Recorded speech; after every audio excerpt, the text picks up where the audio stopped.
Hello, this is Senator Katie Fry Hester, and you are listening to the Conduit Street Podcast, the official podcast of the Maryland Association of Counties and your best source for Maryland politics and policy.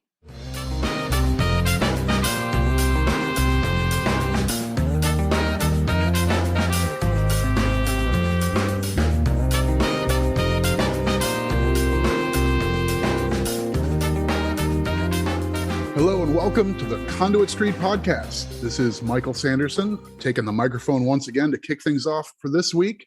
And once again, glad to have a special guest joining me this evening. If you listen to our podcast often, you know a good bit of what we cover are local government issues. We talk about the counties, where we fit into state policy and politics, and that's kind of become our groove. Last week, we had a guest from the Municipal League, and we talked through some things in Annapolis from a county and municipal perspective. We've got counterparts all over the country, though, who work on county issues in state houses, and nearly every state has an association just like ours in Maryland.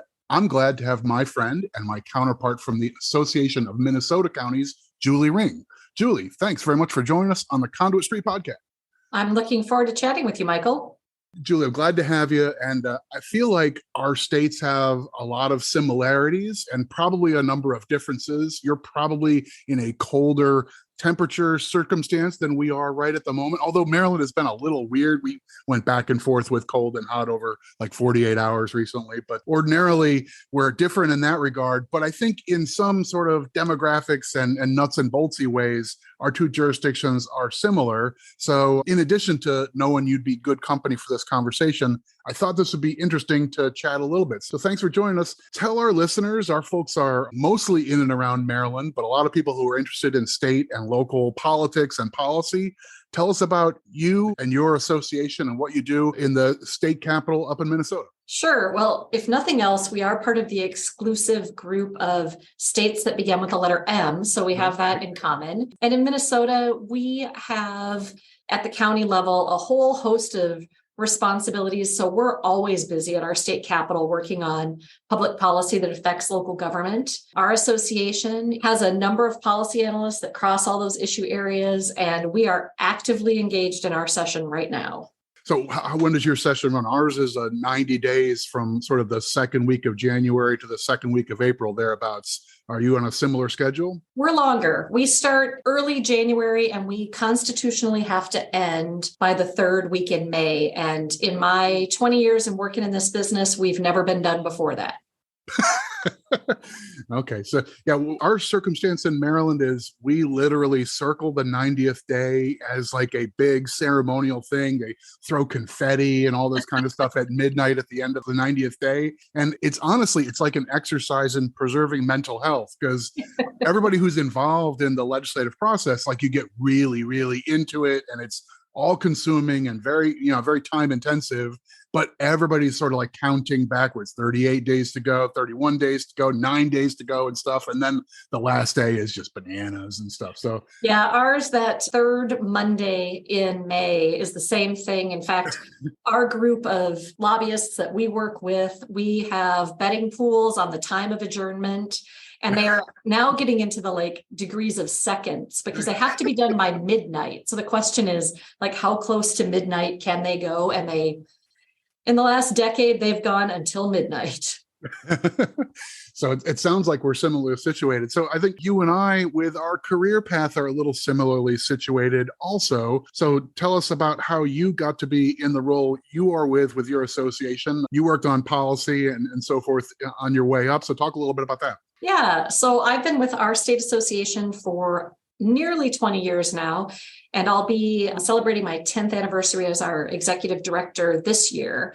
But for the first 10 years, I worked on the policy side, first focused on public health policy, in particular, working with our public health directors affiliate group, and then moving into our health and human services policy role and leading our government relations team. So I clearly have the most expertise in those issue areas, but in my time as leading our ledge team or leading as the executive director, we've had vacancies in all of our policy areas. So I've had the opportunity to pinch hit in just about every policy issue area we cover. That's super similar then, because my path is really, I came up through sort of fiscal policy and tax and budgeting kind of issues. But similarly, at one time or another, I've been our lead on education and on transportation and on like judicial issues and filling gaps here and there and that sort of thing. So I've had a real similar path. I find that it serves me well as director of the association to have at least like walked in those shoes from time to time and like know each of the different committees, that sort of thing.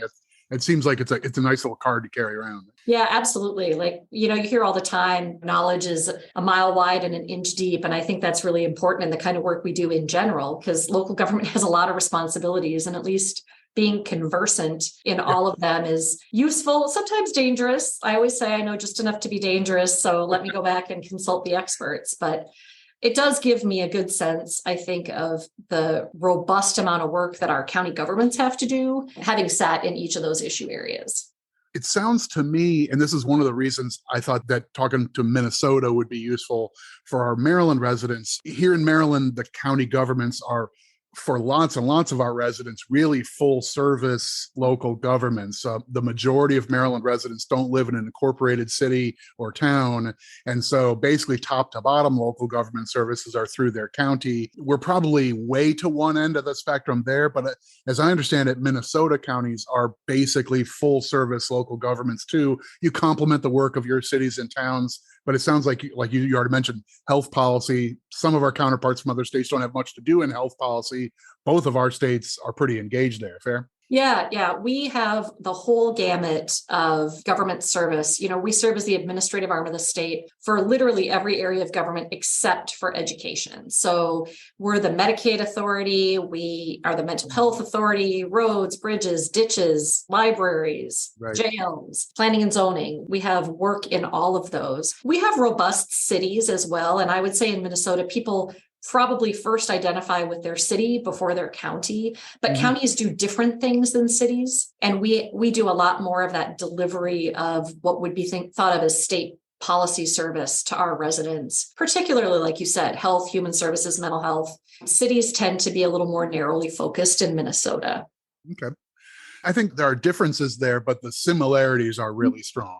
And Yep. I think that description of there's an awful lot of areas where here in Maryland, the state sets the broad policy and sort of the execution or the enforcement or the sort of tailoring to each community happens at the county level. There's an awful lot of things where the policy is guided by the state, the implementation and the results are delivered by the counties. I think it's probably a pretty common model across the country. It means that there's a lot of work for our associations on behalf of our members to do when the state sets the policy. Legislation saying, let's do more, let's do bigger, let's do better, let's set higher goals. And we're usually the grunts, making this stuff happen. And we need to say, okay, that proposal for recycling sounds really interesting, but we got 13 of our 24 counties who can't even really make a weekly curbside pickup work. So, going above and beyond that's envisioned for the metropolitan part of the state may not make sense elsewhere. That's kind of stuff we do all the time. Yeah, it's a perfect example. And then like the other side of that coin when it comes to recycling is if we can even collect it, now there's no markets to sell it. And so, recycling is one of those issues that everybody feels good about putting something into a different can, like it's not going in the waste stream, but then we're responsible for thinking about what happens with it next too. Right. So if we have the ability to collect it, even in a rural area, we might then not have the ability to ship it somewhere else to do something with it. So yeah, same. Every issue like that, we have to spend a lot of time examining all the downstream ramifications of good ideas. That's a well-said little capsule of the work that I think both of our associations do in the State House, talking with policymakers at the state level. Let's talk about a couple issues that are generally on your plate and maybe issues of the day right now. You mentioned land use and sort of planning and zoning stuff. I tend to think of that as kind of the bread and butter of local government in a lot of ways. And I suspect we're similarly situated in town, inside of a city or a town. It would be the city or the town who does planning and zoning here in Maryland, probably in Minnesota as well. But for us, it's the sizable majority of the acreage and the population where planning and zoning is done by the county governments here. So that's one of those areas where there's some sort of guiding principles about what needs to be in local comprehensive plans in Maryland state law, but it's really executed locally. And you have to have a community input process and all those sorts of things. But land use stuff is really central for us. Do you get state legislation that is sort of saying, well, yeah, it's mostly a local function, but we would like you to absolutely do X, Y, and Z when you do your local plans? You see that kind of stuff like we do? Yeah, it's interesting. Literally 2 hours ago, I was having a conversation with someone on our team about planning and zoning related to issues that are moving through the session. And because of how we're organized in Minnesota as a Dillon rule state, meaning we can only do those things that the legislature grants us power to do. So one of the things they've granted us power to do is planning and zoning. And there's a sort of a broad power, but then in each thing that they may pass, they may modify that broad power. So we were discussing some, do we have clear, direct planning and zoning authority for this one thing? And how would that apply to this other thing? Or are we trying to wedge it under our general authority? But yeah, like land use is such an interesting topic for local government. Minnesota is a really large state geographically. We're the 12th largest state in the country. And so we have vast rural areas, really vast rural areas. I tell people it takes me as long to drive to our northern border from our metropolitan Twin Cities as it would take me to drive to Chicago. So our state is big. And the land use issues in those really rural, even some are classified as frontier areas, really focusing on, environment, natural resources, water, public lands, those kind of issues. And then, we have large regional centers. We have big towns. You visited me in Duluth once, and we have our metropolitan urban area where the land use, a lot of it is municipal within the city, but there are things that we have authority over that are different. So some of the economic development work we do turns into land use work. So it's a complex area, and it is the same authority statewide, but it plays out differently depending on what part of our state you're in. Right. I imagine that almost every state has some narrative that's got an element that's similar, like a few population centers, and there's a partisan difference between the population centers and the more rural areas. And we know that, these spots are blue and these larger areas are red and that sort of stuff. I feel like Minnesota and Maryland have a number of things in common. We both have 8 congressional districts.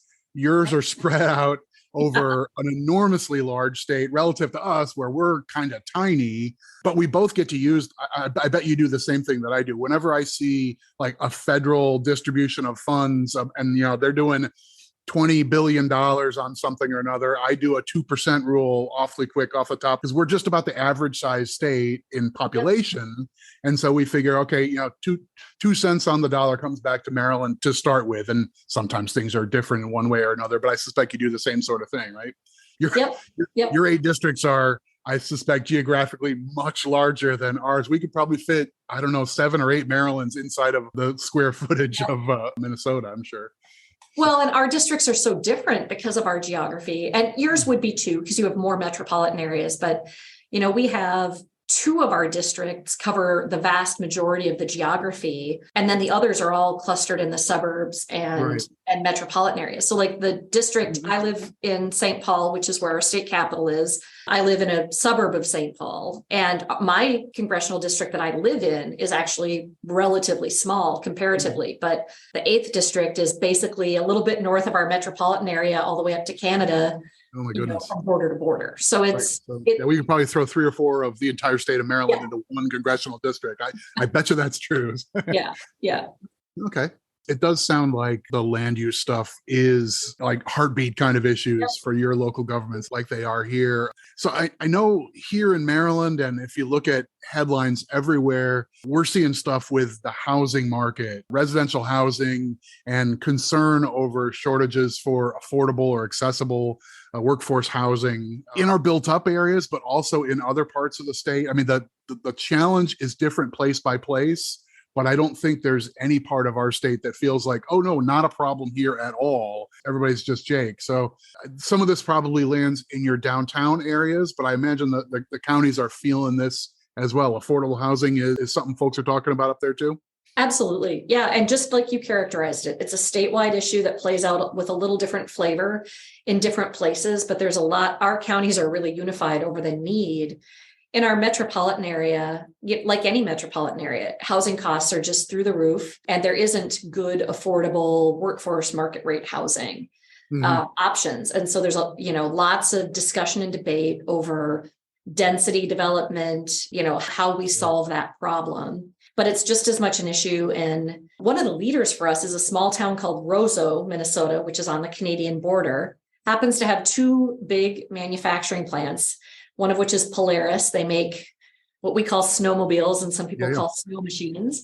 And their number one issue with the growth of that manufacturing plant is housing for their workers. Right. And in a small town, you don't have a lot of places maybe for your seniors to move. They stay in their homes a long time. There's just no turnover. And yet it's not a community that's sort of like ready for a large unit apartment building either. So they feel really stuck in their ability to grow because they don't have housing for their workers. Right. Yeah, I mean, I think we're running into those same issues with housing policy. And part of it is we're getting pressures saying, well, you're zoning in this area that's a relatively dense area. The zoning is basically built around single family homes, and we'd like to open it up to accessory dwelling units or multi-unit apartments and so forth. And part of our argument is just like, we don't have the street lanes, we don't have the pipes, and we don't have the desks in schools for this community that was sort of envisioned for, 3,000 people to suddenly have an extra 1,200 families and the kids and the toilets and so forth that come with that. So like the objections can be multifold, but sometimes it's just, we're not at scale to have this community become half again what it is today. Even if you just had a magic wand to say, by right now, everybody gets to have a second property on your quarter acre or whatever. There's a bunch of that going on. Housing policy is complicated. It's not my strongest suit, but it is among those issues that like you can end up, going through the looking glass and talking deep about it, even if it's not really your thing.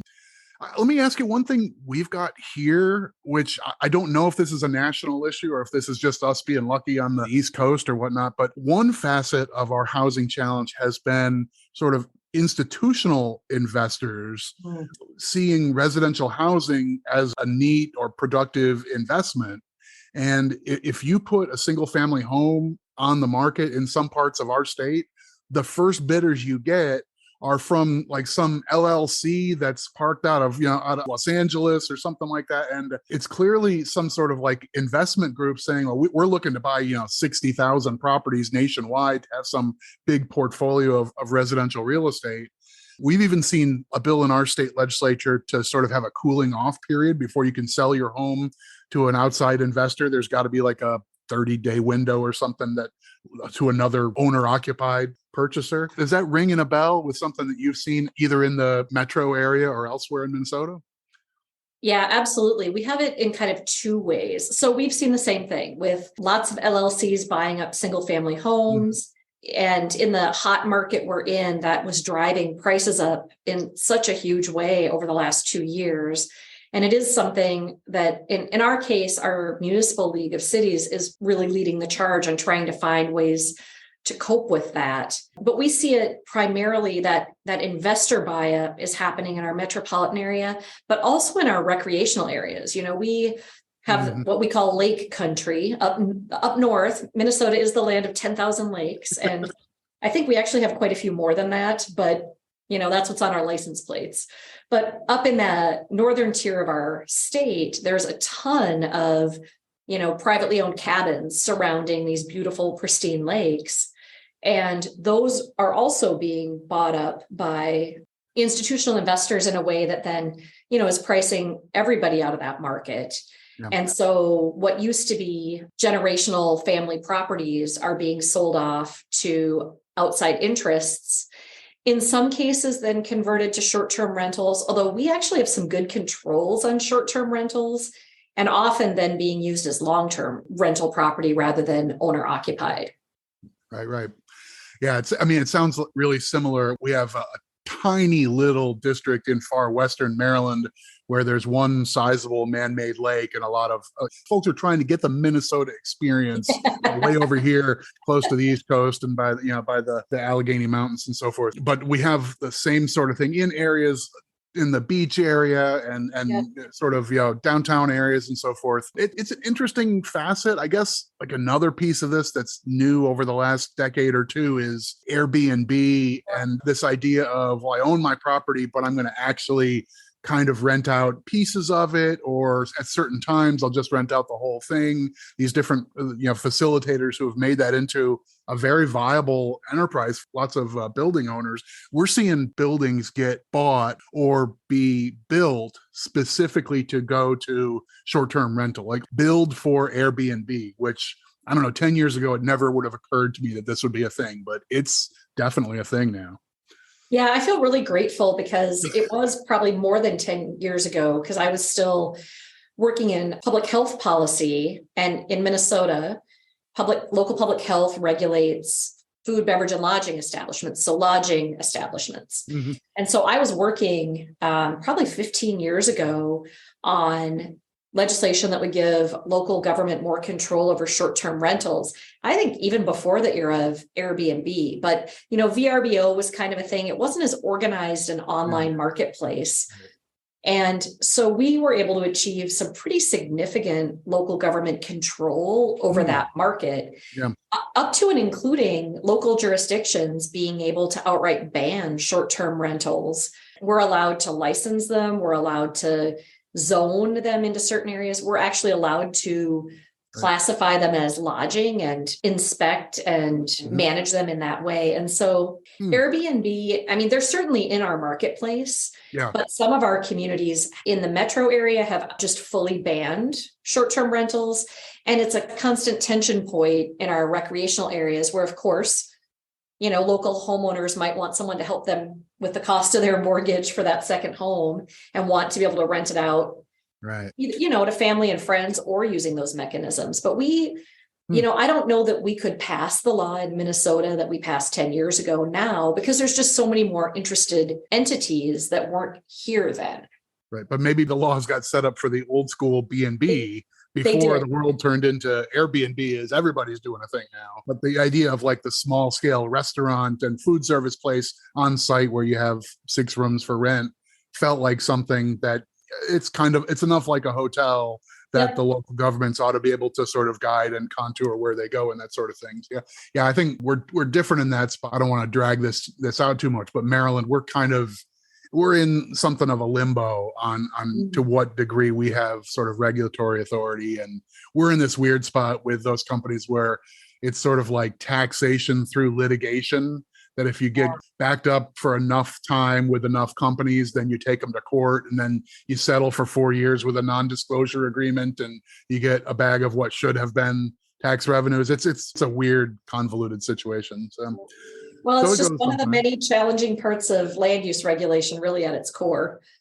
Let me shift gears a little bit. You've mentioned public health a couple of times as one of the areas that you've got a lot of background in, which I recognize, but also that your counties are on the front lines delivering. So you mentioned the counties basically delivering Medicaid services. That's one of the few things that Maryland counties don't have a role in. That's really under our state Department of Health, but we're pretty active with local health departments and so forth as well. I have to imagine that over the last few years on the public health front, that your association and your members have been really engaged with the fight on opioids and the misuse of opioids all across the country, and I'm sure affecting your state like it has ours.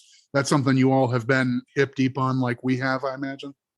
Yeah, we are. And we had quite a large number of cities and counties who were involved directly in the national litigation, even before our state got involved in that litigation. It's all interwoven. We're the local public health entity. We do all the public program enrollment, Medicaid, and we're the mental health authority. And when you think about substance abuse issues, it's interwoven into all of those things. So we very much have come at the opioid epidemic through that public health lens first because of our strong system. Yeah. I mean, it makes a lot of sense. We're different in some respects, but everything is sort of coordinated and delivered at the county by county level here in Maryland as well. And we're very, very much in the middle of this. We had most of our individual jurisdictions joined in lawsuits. For our listeners, you've probably, if you're a longtime listener of this podcast, you've heard us talking about these various lawsuits against manufacturers and distributors and retailers, everybody who's had a hand in the promotion of what turned out to be dangerous and addictive substances, have a hand in helping to clean up the mess that's been made by it. I think that's a general consensus as a matter of public policy and public health. What you do with the funds from these various settlements, some of which are underway and some of which are probably on their way, is sort of a matter of state by state apportionment. But you all went through that like we did, I imagine, right? So the state of Minnesota worked with local governments and came up with a lot of the response needs to be at the local level. Some of it will coordinate through our state department. That sounds familiar. As part of our negotiation between local governments and the state and all the players, when we were deciding how those resources would be distributed, in Minnesota, 75% of the settlement dollars are going to go to local government. Every county is getting resources and a lot of cities. So cities of a certain size, cities who litigate. Right. 25 will stay at the state level. And that does reflect the kind of state we are, where all the programs are delivered locally. So if we're going to be doing, education, outreach, substance abuse services, local services in jails for those who are addicted, all of these things happen at the local level. I mean, we have a broad array of things folks can spend that money on locally, but all of it is happening locally. And then that 25% at the state level, some of that is for coordination and outreach for some statewide activities, but we set up a statewide advisory council that we actually created before the settlements. So then we had to retool it a little bit. Mm-hmm. But you are using a majority of that money to give out then in grants to more, community-based groups. And there are requirements about those groups working with local government, but it's focused maybe a little bit more on providers of substance abuse treatment, things like that. There's a lot of different ways we're coming at the issue in Minnesota, and the resources are really going to help. In fact, just again, in the last week, you've probably heard this in Maryland, the next kind of round of settlements has happened, and states and locals are going to have to start signing on to this next round of funding. For us in Minnesota, we've done the negotiation, we'll start the sign on even possibly before the end of this week. So there's going to be a whole nother tranche of funding coming.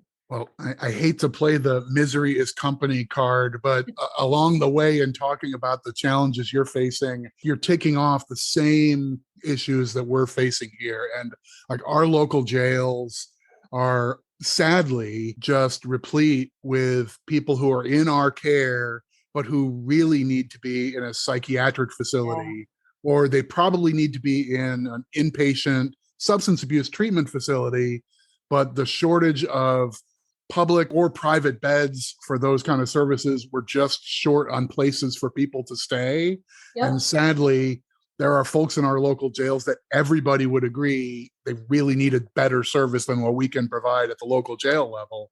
I know it's not unique to our state. It sounds like you're facing the same kind of a challenge. I would bet you also are having the same kind of workforce challenges we are. This labor market is peculiar, but we are having so much trouble recruiting and retaining people in our local health departments, doing like environmental sanitation work, restaurants inspections, and other stuff like that. People need a science degree. They end up getting a job on a state pay scale. And then after 4 months of training, they go get a better job for 18 grand more somewhere else. We can't keep them around. It's a mess. Yeah, it's true. I mean, that is an issue pervasive, I think, for us in government, particularly local government, where we do a lot of hard jobs. Being the restaurant inspector is not necessarily, all sunshine. If you're telling people things that affect their business model, and whether it's people working in our jails, we do child protection work, whether it's those public health inspectors, the work we do is hard work and can be, contentious, antagonistic work. Yeah. And it's really hard to be competitive in that marketplace, for sure. That's the number one issue. It's facing our entire economy. It's not even, it's not just us in government, but in government, we're trying to compete in a strange marketplace where we're not the best payer. Our jobs are often some of the hardest. Mhm. It's hard to compete. We're having to be creative and think creatively about how to attract people to those jobs. And I think we got a lot of work to do in that space. Yeah, we're also not as nimble as maybe some of the private sector has the ability to be. I mean, it's not an easy decision, but if you can't keep staff at your retail establishment so that your customers can get tended to, you can just put a sign out in front and say, okay, well, we're paying $18 an hour. Can we now get people to come in and staff these various jobs? For us to make those kind of changes, both of our states are relatively labor-friendly states, and so we have union negotiations and so forth with public employees and so forth. It's just steering that ship is not as quick to turn around as it might be for the fast food or for retail or for an auto dealer or somebody else like that, I guess. Yeah. I've always said, we don't necessarily want the ship of state to move quickly. Right? It's not what it's intended to do that. And there's reasons for that. Because when we're making consequential decisions about services and the things that, people can do, we want those to be thoughtful decisions. Now, we can have a whole conversation about, you don't want it to be like impossible to move, but in a labor market like we're in today, we aren't as nimble. And we also don't necessarily have all the same tools. We have different tools. And so we just have to figure out how to lean into those as being a positive thing and not just something that makes it a little bit harder. So you talked about sort of contemplation in the ship of state. So I want to talk about one more issue where it sounds like our states are at least similarly situated. From what I've read in the papers, it sounds like Minnesota may be among the next wave of states to look at adult use cannabis. Here in Maryland, our voters approved it this past November, but the way our state legislature set this up was the voters approved really a skeleton, and now the implementation framework is being debated literally as we speak. Like the weeks ahead, we're going to iron out the number of licenses and how the regulation and taxes and zoning and all those other things are going to come together. That's going to get sorted out by this spring for nominally a July 1 change in state laws. So tell us where things are in Minnesota and what kind of stuff are you all representing local governments thinking about in that change? I bet you it's similar to our stuff. Yeah, I'm sure it is too. So we in Minnesota, one, I guess, important fact about where we are and why we're here today is we have long had a divided legislature. And recently we had one of the last ones in the country with, a Republican-controlled Senate and a Democratic-controlled House. In our last election, both our House and Senate are now democratically controlled, as is our governor's office. So we have, unified government, one-party government, which changes the speed at which things are going to be done. So for us, cannabis has been, a bill that's moved through one body and not the other one for the last few years.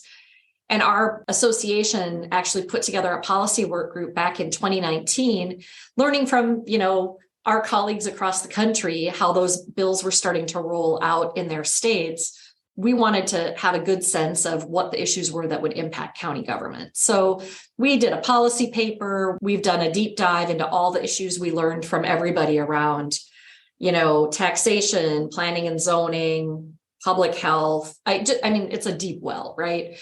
So a bill is moving in our legislature that I would expect to pass in this legislature, and it's moving fast. It's got very little local control in it, but I should say that's maybe not totally a fair characterization. There's a lot of goal of having kind of a statewide law that is implemented in a uniform way across the state. Right. There is some local there has been some local control in terms of the ability to have some registration and enforcement responsibility. But this is, for example, one of the areas we're trying to sort out how our planning and zoning may or may not apply, depending on what the legislature does. Yep. So same thing here. Yep. Yeah, our legislature is trying to put the details into the law as they pass it. And so we're moving fast. The bill is sailing through our House, and we're kind of modifying it at each committee stop along the way. They're listening to our concerns. And, maybe this is true for you too. Our association is neutral on the overall policy. We have county officials who support it. We have county officials who oppose it. But all of us want, a law that can be implemented in a way that makes sense for local government if it's going to pass. So that's where we've been focused. Right. Yeah, it sounds like the same issues here. We're in the middle of a little back and forth about local zoning. Like as we speak, our House of Delegates had their big public hearing, and it was a long, long day of lots and lots of different stakeholders. I learned a lot about hemp, these other issues that are really not local government issues, but they're interesting and sort of challenging from a policy point of view. On zoning, we're sort of on a push and pull whether should the retail facilities just be subject to ordinary zoning or like a higher standard, like reasonable zoning, which I don't know what that is. Yeah. But if those are the words that are in our final bill, then every lawyer is going to go right to court and say, well, it's not just zoning. That's not the standard. We know what that means. But reasonable zoning, being told that I have to be 1,200 feet away from a high school doesn't seem reasonable to me. I want to make a lot of money. I mean, whatever. So, it's a healthy process that we're both participating in. So we had an interesting thing at the end of our last session where they legalized hemp-based THC gummies. So it's without getting into all the details, they sort of legalized some kinds of marijuana, but without any of this regulatory structure. So we've had the opportunity to see the Wild West play out a little bit with literally carts on the street corner in front of our state fairgrounds selling hemp product, THC hemp gummies outside the state fair. Not just CBD, but actually with the psychoactive THC, not just CBD. So it was a fluke of language in something they tried to do that sort of opened, some would say a loophole, some would say it was on purpose. But the bottom line is all of a sudden, one kind of THC became legal last session, and we've seen it play out in the marketplace in a variety of ways. So I think they're learning from that as they try to construct this bill. But it was really interesting to see how entrepreneurial people got about 5 milligrams of THC in various products that you could literally sell anywhere during the last year. Got it. Well, I mean, so, getting into that story, I would say you and I have had a chance to spend some time together. We're part of an organization with our peers from other states and stuff like that. I know that, given a window of time, you can uncork a pretty good story. So I'm interested, on behalf of the teeming millions of Maryland-based listeners, we'd love to hear something quirky or interesting from Minnesota politics that might complement the stories from in and around Annapolis. What do you got for us that might be lively or interesting? Well, my favorite one from this session is sort of might be mundane, but it has to do with the fact that Minnesota is the home of Prince, which I hope everyone in Maryland knows. If you didn't, it's because you've never talked to anyone from Minnesota. We're required to tell people that Prince is from Minnesota because it's our greatest claim to fame. Right. An older generation would have said Bob Dylan, but now it's Prince Rogers Nelson, right? So okay, got it. Rogers Nelson grew up in Minneapolis and did spend a good portion even of his recording career and adult life here. And so one of the bills moving through our legislature this session would, do that sort of ceremonial designation of a highway name out in front of his Paisley Park studio. They would rename that highway Prince Rogers Nelson Memorial Highway. And, it's kind of a fun bill, easy one for people to agree on and has brought a lot of laughs, of course, to committee debate. But the biggest controversy, if you will, if you're a Prince fan, is that the authors of the bill want the signs to be purple in honor of Prince, which is not allowed in our state law because all of those ceremonial signs are supposed to be brown. So I'm really to have a stretch of highway in Minnesota with purple Prince signs by the end of summer. Oh man, I mean, highway nerds are their own special brand of nerds. I know.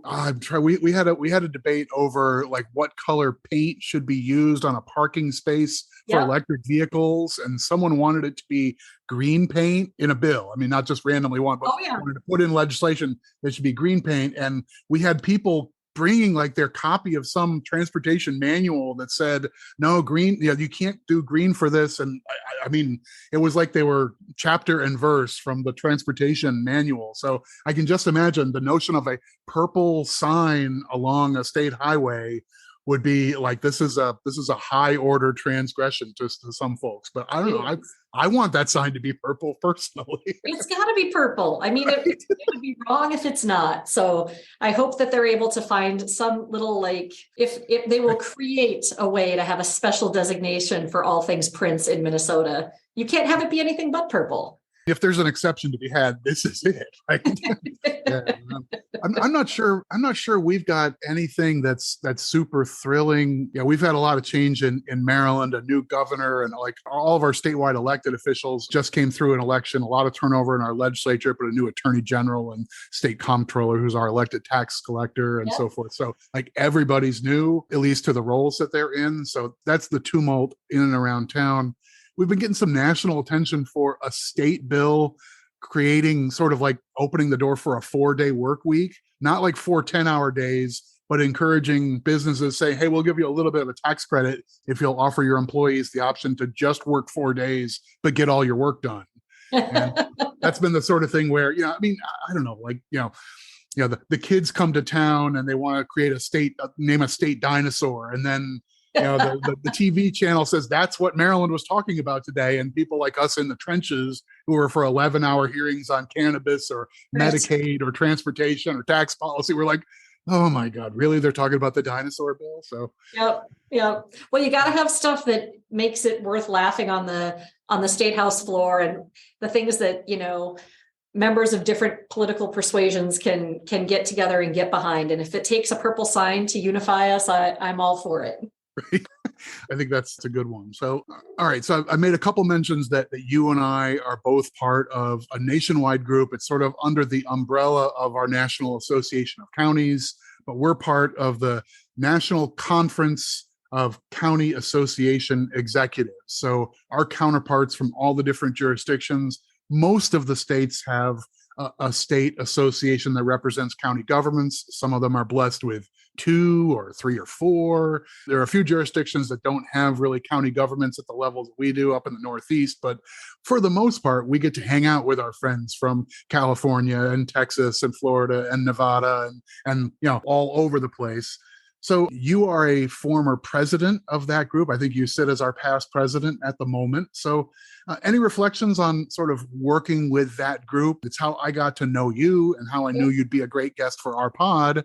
But reflections on sort of working with folks from other states and what that's done for you and your association? Well, I have to start by noting for your local listeners that you are a soon-to-be president of that group. You are also in leadership. So, we have lots of opportunities to try to wrangle and lead leaders within our association. But for me, that association has been just such a great gift. We have so many smart colleagues. You are one of my many smart colleagues from across the country. And like we've talked about today, we're all facing so many of the same issues. There aren't a lot of new ideas floating around. And so a lot of the bills you and I are talking about, our colleagues are facing too. Mm-hmm. And we can really rely on each other to learn. Everything I'm doing in cannabis is related to things that our colleagues in California and Washington and Colorado learned before us. And they're a little further ahead, so they can point out the pitfalls of things that, maybe sounded like they'd make sense and didn't. But whatever the issue is, Airbnb, issues with land use or housing that you just talked about, undoubtedly we're all facing them. So it's a great way to get new ideas to bring to the table and not feel like you have to independently sit in your state and try to figure out all the answers. Yeah. I think you probably would agree with me. I find it the most productive event that I travel to every year is going to our peers. We host an annual event in October and spend 3 or 4 days together. And it's sort of like drop the pretense. We sometimes will have a guest speaker and a few experts and something that's particular from the host state, but a lot of it is just peer-to-peer exchange. I appreciate you including me among your smart peers. You're definitely one of mine. And I don't know, I feel like I've learned so much just at that level. And, someone follows up with an email and a few links of, well, this is what we went through in Oregon. And if this is helpful, like steal my idea. Like we turned this into a task force and it worked out really well. Just fine, cut and paste the whole thing and do it over there in Maryland. That's fine with me. Oh my gosh, what a time saver to have somebody who's been there and thought it through. I don't know. It's by far the most useful, like professional development and opportunity that I get each year to spend time with you and our colleagues from across the country. So thank you for your leadership, and thanks for your trust in me to be a future leader of that group. I'm on the chain of people to one day become king. I look forward to it. So while I've got you, anything else that we ought to talk about while we've got folks who are, who have made it through this whole conversation about Minnesota and Maryland and all things in between? Anything else you want to share? Let me spring one on you. So my friend from Minnesota, there's a phrase that I think most folks from Maryland probably don't know well. So can you explain to us what Minnesota nice means? Well, Minnesota nice for me, when I was growing up, meant that we're all very friendly and kind. And you've heard former public radio show, we're all above average and we're nice people. Minnesota nice has some other aspects to it, though. Some folks would say that we are known for being a little passive aggressive, meaning we're real nice to you, but it's only on the surface. I had one friend who moved here who said, Minnesota nice means Minnesotans will give you directions to anywhere except their own home. Like that, we'll help you find what you want, but we're not letting you in. And it's definitely got multiple meanings, but we like to think that we're a friendly bunch. And that's what I stick with. When you were talking about our national association, we hosted you here in Duluth. And I think we're a great place to visit with a lot of beautiful country and friendly people. And that's how I plan to keep talking about it. Well, you made a big impact with our group, and I think a big impact for our listeners here in Maryland. So, Julie, thanks so much for taking some time to talk with me and to share some perspectives. It sounds like we are in the trenches together, even if we are miles and miles apart, because trying to make sure that our member local governments can continue to deliver for all of our residents and make sure we have our partners at the state level give us the resources and flexibility to do that well. So what's not to like about that kind of work? Stick with it. Thanks very much for joining. Let me sign us out here, friends. Let's wrap this up for our walk down Conduit Street. As always, if you enjoy the podcast, please subscribe. That way, all these episodes will be delivered directly to the device of your choice. And feel free to smash that 5-star review. That's the best way to let the rest of the world find out about our little show. You can also follow along on county issues on social media, on Facebook, Twitter, and of course, the Conduit Street blog. So for my Minnesota nice friend, Julie Ring, this is Michael Sanderson signing off. We will talk to you soon.